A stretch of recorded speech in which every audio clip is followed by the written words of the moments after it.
कह रहे हैं कि आप लोग टीएमसी को वोट दीजिए। ममता जी को तो एक हफ्ता पहले हार स्वीकार लेनी चाहिए थी, और ममता जी 5 दिन नंदीग्राम में वहीं लगा दी।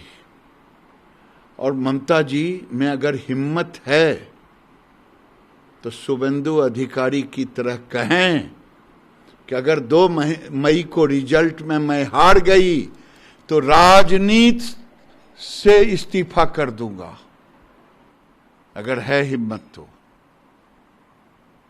अब उनके अंदर में विपक्ष का नेता कौन बनेगा, इसके लिए माथापच्ची हो रहा।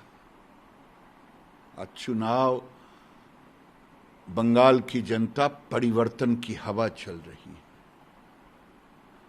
और परिवर्तन की आंधी में ममता जी नंदीग्राम में दुबक के रह गई और वहां भी उस आंधी में बह गई।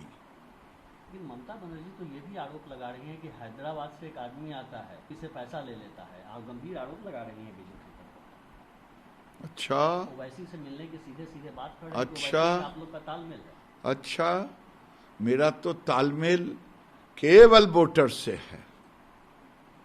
हम कभी कलमा नहीं पढ़े और कभी चंडी जाप नहीं किए, क्योंकि मैं तो सबका साथ सबका विकास पर भरोसा रखता।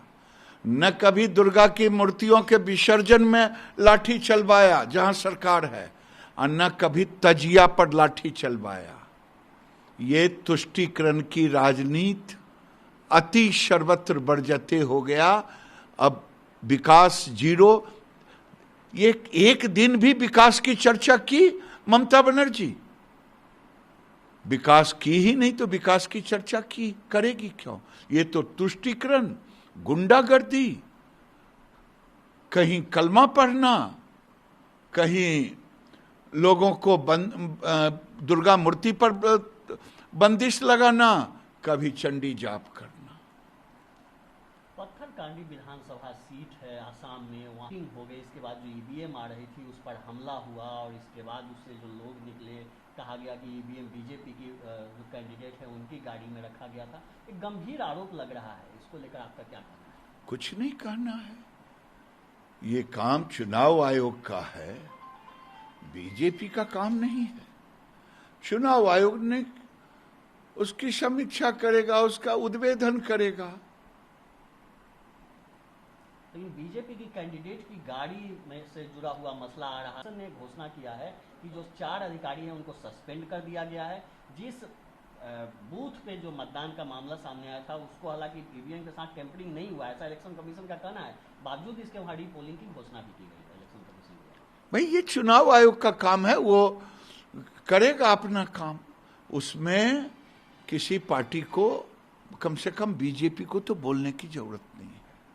और इसको लेकर कांग्रेस के मनीष तिवारी कह रहे हैं कि जेपीसी की मांग कर रहे हैं। क्या होता है ज्वाइंट पार्लियामेंट्री कमेटी? तो कल तो कहीं सदन में ये लोग, कांग्रेस के लोग, ये न कह दें कि अब इलेक्शन कमीशन को हटा दीजिए, अब एक जेपीसी बना दीजिए चुनाव कराने के लिए। जब पंजाब जीत जाते हैं तो ईवीएम ठीक, चुनाव आयोग ठीक। जब आसाम और बंगाल चुनाव में और हर जगह हारने लगते हैं तो जेपीसी याद आता है।